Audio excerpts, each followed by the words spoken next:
Okay, let's talk about July because July was a lot. Honestly, between work, family, my health, and some fairly major long term decisions, I am finishing the month mentally and emotionally exhausted. So, first, the good news after spending most of May and June in the hospital, my dad is finally home. Hallelujah. His health situation isn't completely settled, but his kidney results are looking better. He's starting physio. So, I think we're hopefully moving in the right direction. So, that is phenomenal. July also came with some bigger picture career conversations and long term decisions that I am still working through. Unfortunately, this required me to have approximately every difficult conversation I have avoided in the past several years. So, the irony is that despite being a lawyer, I am incredibly conflict averse. I can advocate for my clients without hesitation, no problem. But when it comes to advocating for myself, I apparently require 3 business days of rehearsal and convincing myself that I will indeed survive. So this month, I probably had 6 or 7 of those incredibly difficult conversations. I dreaded every single one of them, and all of them went significantly better than I expected, which is kind of annoying because then what was I freaking out for? But honestly, it's also probably what I'm most proud of this month.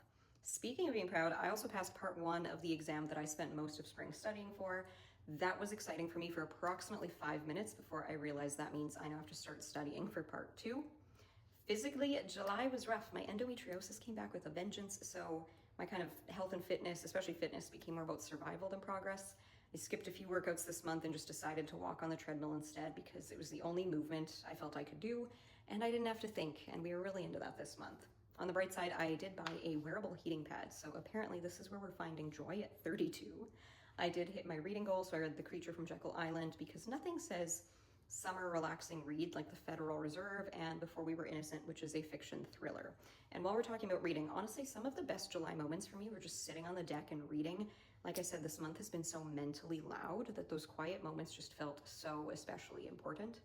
Mike and I this month also entered our annual festival of approximately 17 anniversaries.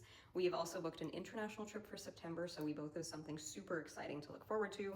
I also have a terrifying amount of work I need to finish before that happens. But when it comes to lessons for the month, I think July taught me that I am more capable of advocating for myself than I thought, but also that my life cannot consist entirely of doing hard things. So in August, we're hoping for more clarity, more rest, and significantly fewer character building experiences because I think I have built enough character for now.